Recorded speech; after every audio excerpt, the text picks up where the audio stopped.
जय हिंद। आप सभी का स्वागत है आपके अपने YouTube चैनल लक्ष्य तक पर। सीटेट की प्रैक्टिस सेट रोजाना दोपहर 1 बजे आप लोग कर रहे थे। तो चलिए आज हम आपके लिए फिर एक क्लास लेकर आ गए हैं जो कि इम्पोर्टेंट होने वाले आपके पेपर में आने वाले संभावित प्रश्नों की यह श्रृंखला होगी। जो बाल विकास के अंतर्गत 30 प्रश्न आपके पेपर में आते हैं। हमारा एक ही लक्ष्य है, इस बार आपको 30 में 30 दिलाया जाए, क्योंकि इससे पहले मैंने खुद 30 में 30 पाया था। जब 2021 में पेपर देकर मैंने देखा तो 30 में 30 मेरे नंबर बन गए थे। आप भी पा सकते हैं। बस इतना करिए, जितना हम आपको पढ़ा रहे हैं रोजाना दोपहर 1 बजे आप हमारी क्लासेस को देखिए। तो चले पहला प्रश्न स्टार्ट करते हैं। एक ही सिद्धांत को फॉलो करते हैं, हम कम समय में आपको अधिक से अधिक प्रश्नों की प्रैक्टिस सेट रोजाना कराते हैं। आप भी करना चाहते हैं तो जुड़िए हमारे साथ। चलिए स्टार्ट करते हैं क्लास को। निवेदन इतना, पूरी क्लास को जरूर देखना है आप लोगों को, ठीक है। तो चलिए पहला प्रश्न देखते हैं। पहला प्रश्न होने वाला है हमारा, निम्नलिखित में से संश्लेषण का उदाहरण है। आपको शिक्षण अधिगम की जो विधियां होती हैं उनके बारे में पता होगा तो आप इस प्रश्न का उत्तर दे सकते हैं।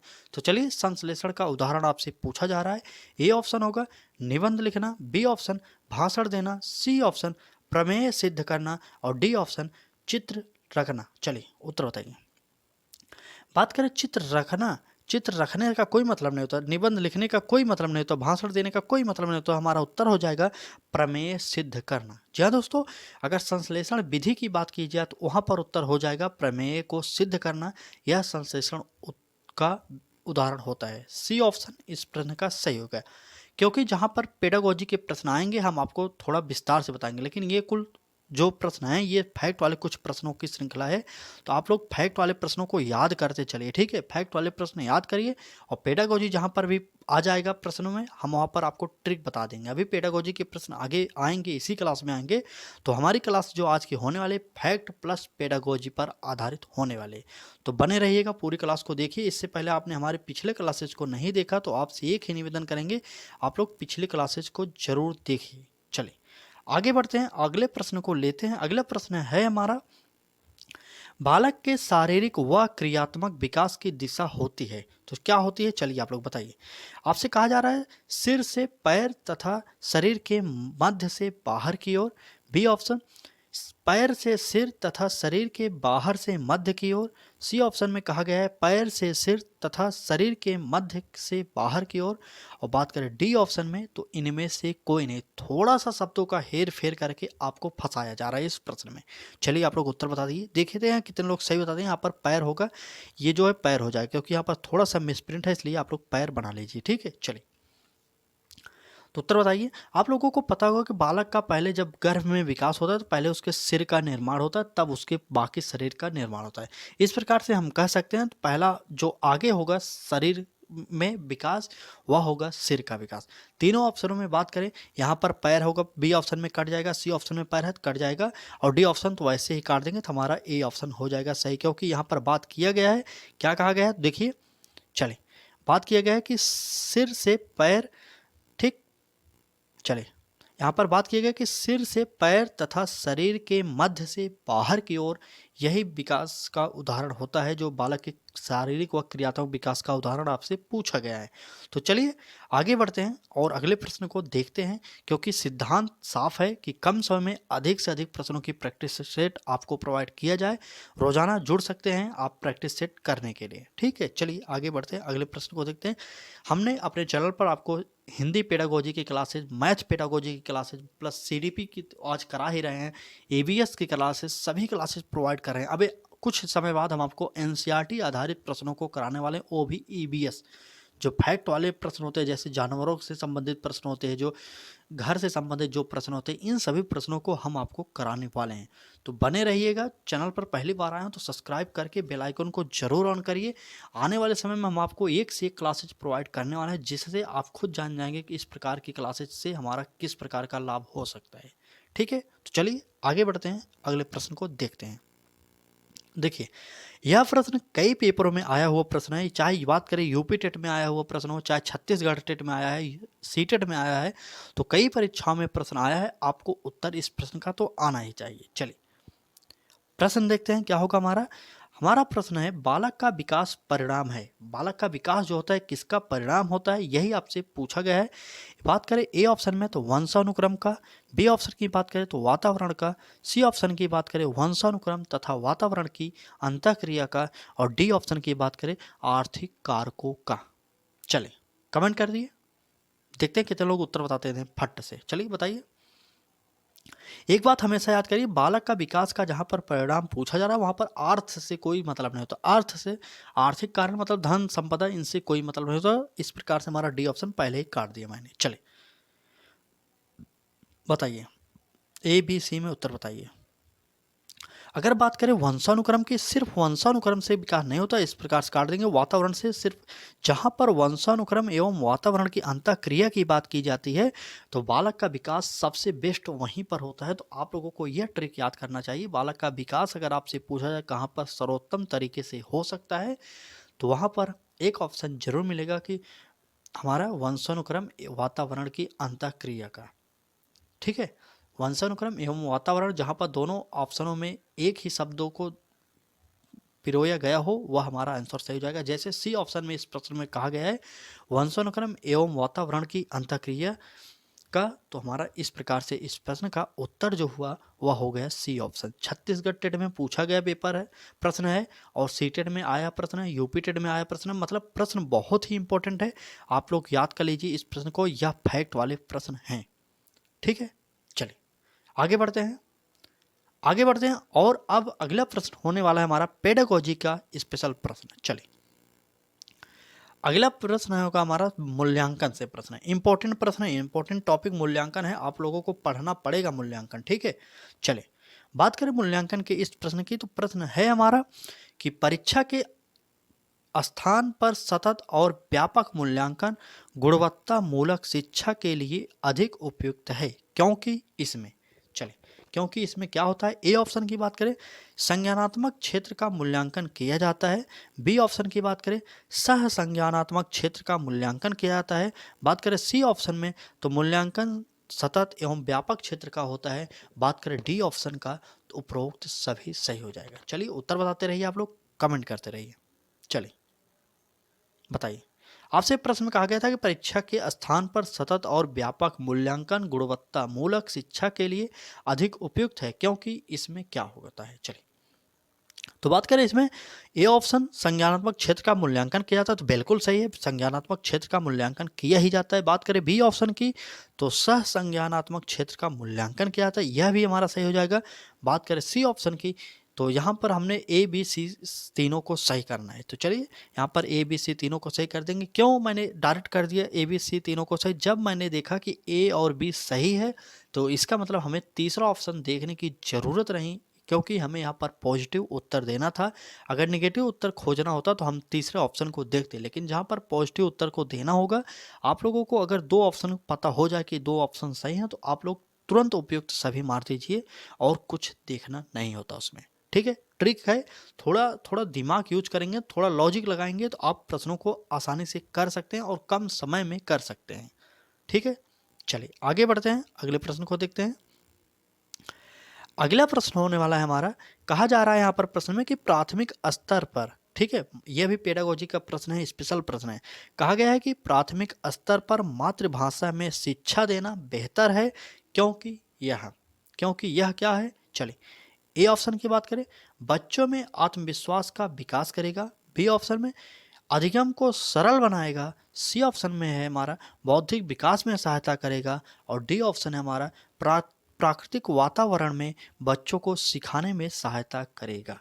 चलिए इस प्रश्न में थोड़ा सा विवाद उत्पन्न हो सकता है, क्योंकि यह प्रश्न जो है इसमें कई उत्तर सही होने की संभावना है, लेकिन हमें इस सीटेट में ये बात खास करके ध्यान देना होता है कि जो सबसे सही उत्तर होगा वही हमें टिक करना होगा। ठीक है, ऑप्शन चारों सही होंगे उससे से कोई मतलब नहीं हमें, लेकिन जो सबसे बेस्ट आंसर होगा वही हमें टिक करना होगा। ठीक है, चलिए उत्तर बताइए। यहाँ पर ए ऑप्शन में कहा गया बच्चों में आत्मविश्वास का विकास करेगा, तो बिल्कुल कर सकता है, क्योंकि जब बच्चे की मातृभाषा में शिक्षा देंगे आप तो बच्चे के जो आत्मविश्वास है उसमें बढ़ोतरी तो जरूर होगी, इस प्रकार से सही हो सकता है। और ये अभी देखते हैं हमारा अधिगम को सरल बनाएगा, बिल्कुल सरल बनाएगा। आप किसी भी सब्जेक्ट को जब पढ़ाएंगे बालक के परिवेश से जोड़ कर पढ़ाएंगे तो बालक को वह सब्जेक्ट सरल लगता है, तो यह भी सही हो सकता है। लेकिन हमें सबसे बेस्ट आंसर बौद्धिक विकास में सहायता करेगा ये नहीं होगा। और बात करें हमारा डी ऑप्शन, यही हमारा सही होगा। कहा गया है यहाँ पर प्राकृतिक वातावरण में बच्चों को सिखाने में सहायता करता है। तो इस प्रकार से हमारा इस प्रश्न का जो उत्तर हुआ डी ऑप्शन सही हो जाएगा। चलिए, डी ऑप्शन सही हो जाएगा। आगे बढ़ते हैं, अगले प्रश्न को देखते हैं। इससे पहले एक निवेदन करेंगे, अब तक आपने क्लास को देखा, इसका मतलब आपको क्लास अच्छी लग रही है। क्लास अच्छी लग रही है तो लाइक कर दीजिए इस वीडियो को, और अधिक से अधिक मित्रों तक शेयर जरूर करिए। और चैनल को अभी तक सब्सक्राइब नहीं किए तो निवेदन इतना करेंगे, सब्सक्राइब करके बेल आइकन को जरूर ऑन कर लीजिए। रोजाना दोपहर 1 बजे में हमारी जो क्लासेज हो रही हैं आपके लिए सीटेट स्पेशल, उस क्लास को मिस मत करिए, क्योंकि आप मिस कर देंगे तो हमारा जो लक्ष्य है कि इस बार आपको सीटेट पास कराना है, वह लक्ष्य अधूरा रह सकता है। ठीक है, तो चलिए, उम्मीद करते हैं आप लोग देखते रहेंगे रोजाना दोपहर 1 बजे की क्लासेज। चलिए आगे बढ़ते हैं और अगले प्रश्न को देखते हैं। ठीक है, चलिए, अगला प्रश्न होने वाला है हमारा, श्याम पट पर लिखते समय सबसे महत्वपूर्ण क्या है। आपसे कहा गया कि श्याम पट पर लिखते समय सबसे महत्वपूर्ण क्या हो सकता है। ए ऑप्शन की बात करें अच्छी लिखावट, बी ऑप्शन की बात करें लेखन में स्पष्टता, सी ऑप्शन में बात करें बड़े अक्षरों में लिखना, डी ऑप्शनों में बात करें छोटे अक्षरों में लिखना। चलिए, अगर आप छोटे अक्षरों में लिख देंगे तो बालक समझ नहीं पाएगा, उसको देखने में भी समस्या हो सकती है। इस प्रकार से हमारा डी ऑप्शन कट जाएगा। बात करें सी ऑप्शन में बड़े अक्षरों में लिखना, बहुत बड़े अक्षर में लिख देंगे कि एक पूरे ब्लैक बोर्ड है, जैसे ये पूरा ब्लैक बोर्ड है, इसमें सिर्फ का लिख दीजिए बस हो गया, तो यह भी हमारा टीचिंग का रूल नहीं है। ठीक है, पूरी ब्लैक बोर्ड जो होती है इस विद्यालय में, उस पर सिर्फ एक शब्द लिख दें का, तो उससे कोई मतलब नहीं होने वाला, बहुत ज़्यादा असर नहीं पड़ता उस पर अधिगम में, बल्कि बुरा प्रभाव पड़ता है अधिगम में। ठीक है, इस प्रकार से हम पूरे ब्लैक बोर्ड पर एक ही शब्द को नहीं लिखते, जैसे यहाँ पर का लिखेंगे फिर खा लिखेंगे, इस प्रकार से छोटे छोटे इतने अच्छे से लिखेंगे ताकि बालक हमारा आसानी से देख सके और समझ सके। ठीक है, तो हमारा इस प्रकार से सी ऑप्शन में कट जाएगा। ठीक है, बात करें बी ऑप्शन में लेखन में अस्पष्टता होनी चाहिए, बिल्कुल सही है, लेखन में अस्पष्टता होनी चाहिए। लेकिन सबसे अच्छी बात में यहाँ पर क्या कही गई, अच्छी लिखावट। अच्छी लिखावट के अंतर्गत सभी आ गए, सही आकार में लिखना चाहिए, सही आकार के साथ साथ सही स्पष्टता के साथ लिखना चाहिए, ताकि शब्द स्पष्टता से दिखाई दे, ताकि बालक आसानी से सीख सके। तो इस प्रकार के सबसे बेस्ट आंसर जो था वो हमारा ए ऑप्शन था, अच्छी लिखावट। इसमें सभी ऑप्शन में बेस्ट आंसर अच्छी लिखावट निकला। तो इस प्रकार से हमारा इस प्रश्न का जो उत्तर निकला वह हो गया ए ऑप्शन सही। देखिए यहाँ पर लेखन में स्पष्टता यह भी हो सकता था, लेकिन सबसे बेस्ट आंसर चुनना था, तो हमारा निकला ए ऑप्शन सही निकला। चलिए आगे बढ़ें, अगले क्लास में अगले प्रश्न देखते हैं। चलिए, अगला प्रश्न होने वाला है हमारा सीडीपी स्पेशल क्लास। आप देख रहे हैं सीटेट की, इस बार हम आपको इतना प्रैक्टिस सेट करा देंगे ना सीडीपी की, कि आपको 30 में 30 पाने से कोई नहीं रोक सकता, क्योंकि एक ही हमारा सिद्धांत है, इस बार आपको सीडीपी 30 में 30 लाना है। यह मत समझिए कि यह प्रश्न आपके पेपर में नहीं आ सकता, तो आप पढ़िए रोजाना। हम आपको अपने तरफ से जो हमें इम्पोर्टेंट लगती हैं क्लासेज, प्रश्नों की श्रृंखला जो भी इंपॉर्टेंट लग रही है वो हम आपको प्रोवाइड करने की पूरी कोशिश कर रहे हैं, ताकि आपसे ये प्रश्न भी मिस ना होने पाए सीडीपी में। ठीक है, इससे पहले मैं खुद जब सीटेट दिया था 30 में 30 पाया था, मतलब पूरा पूर्णांक ही पाया था मैं, तब आपको क्लासेज करा रहा हूँ। यकीन नहीं मानते तो आप लोग हमारी मार्कशीट हमारे चैनल पर जाइए, हमारे चैनल पर लक्ष्य तक पर, वहाँ पर विजिट करिए और शॉर्ट वीडियो में जाइए और वहाँ पर हमारी मार्कशीट आपको मिल जाएगी।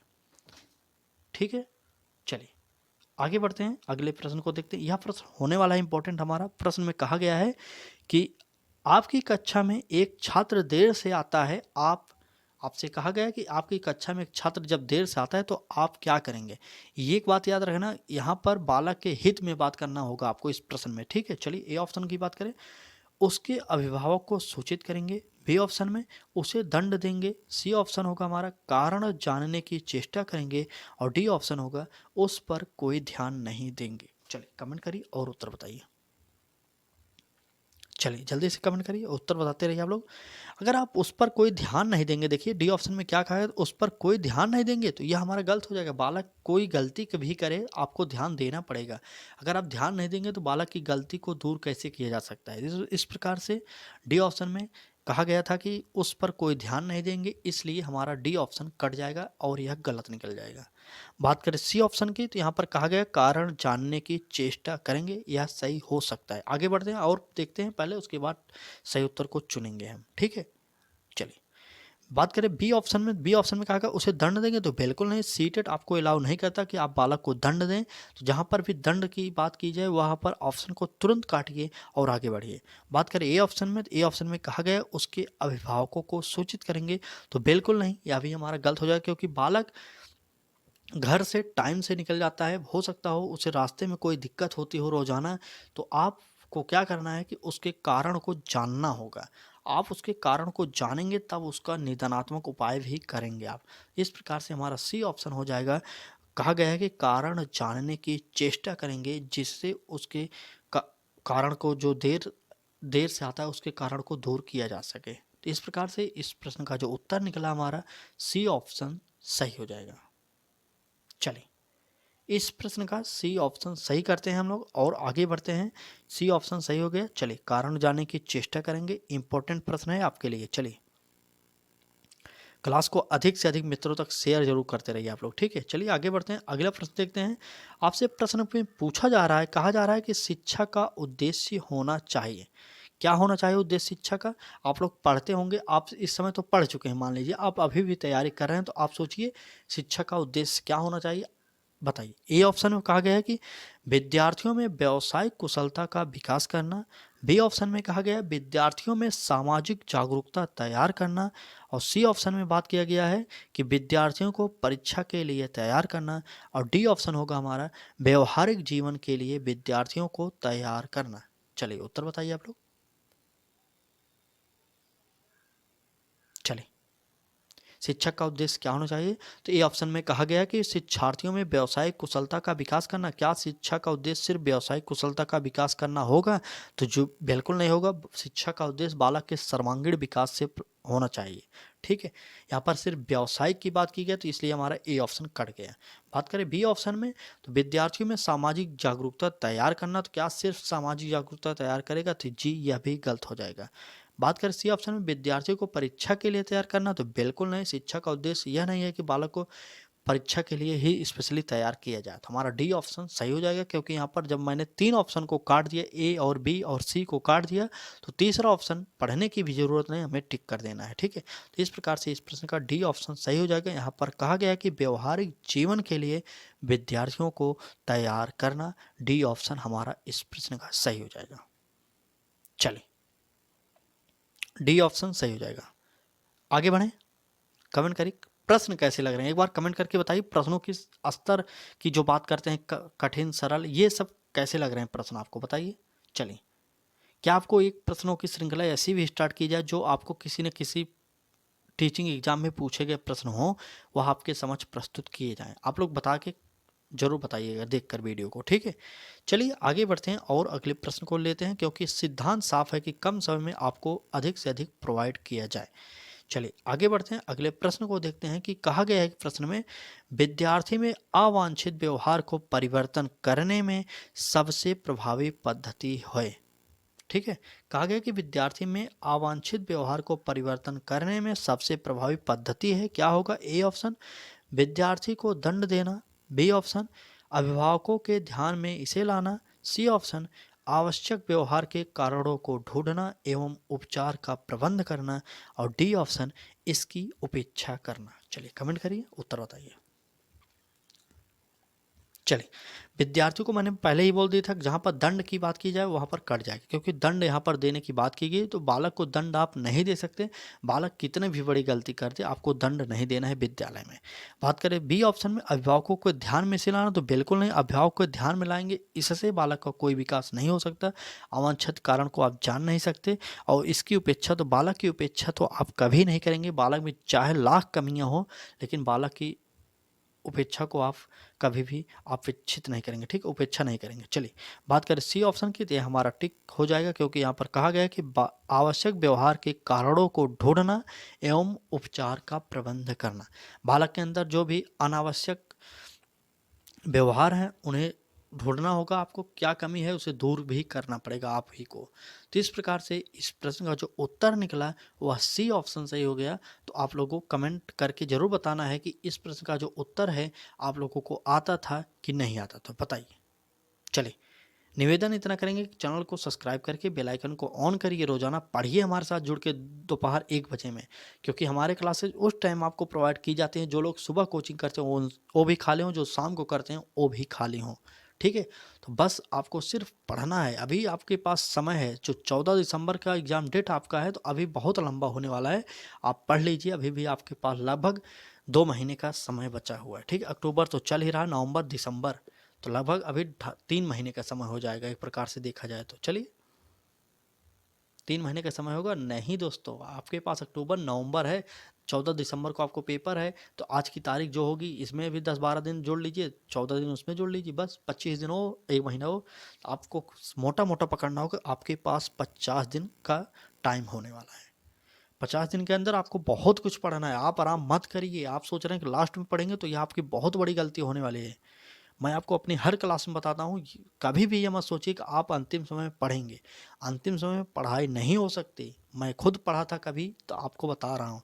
बाकी आपकी इच्छा, आप स्वतंत्र हैं, आप आज पढ़ें या कल पढ़ें या ना पढ़ें, आपकी इच्छा है, आपको करना है। आपको पास होना होगा तो आप पढ़ेंगे, रोजाना पढ़ेंगे।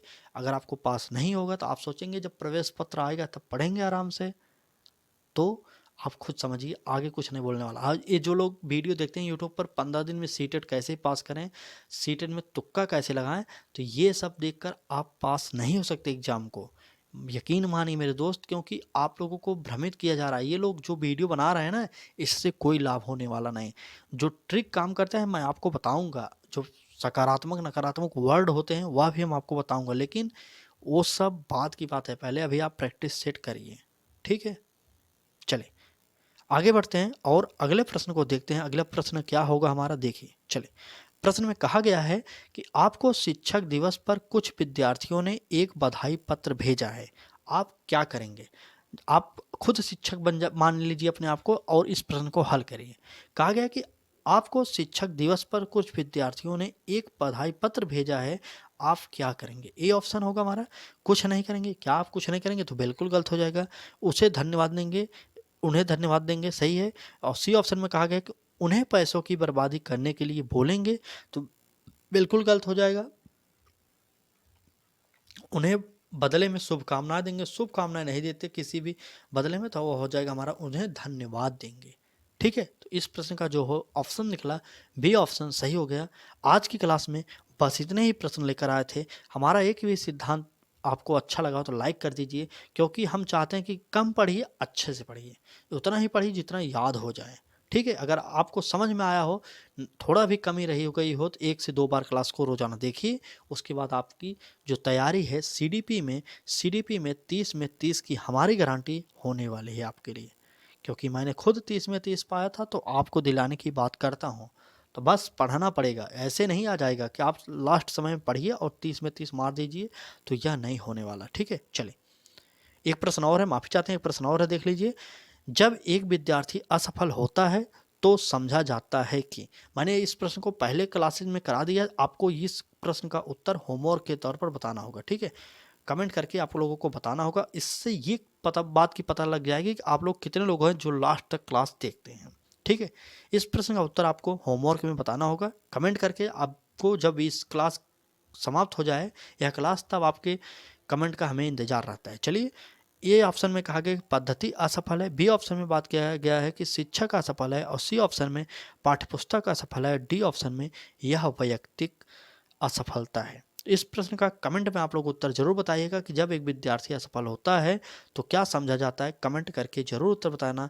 आज की क्लास आपको कैसी लगी यह भी कमेंट कर दीजिए एक बार। तो अगर क्लास अच्छी लगी हो तो लाइक कर दीजिए क्लास को और अपने मित्रों तक शेयर करिए। जिस भी आप ग्रुप में जुड़े हैं, चाहे व्हाट्सअप हो गया चाहे फेसबुक हो गए, वहाँ पर टीचिंग ग्रुप में आप जाकर शेयर कर दीजिए।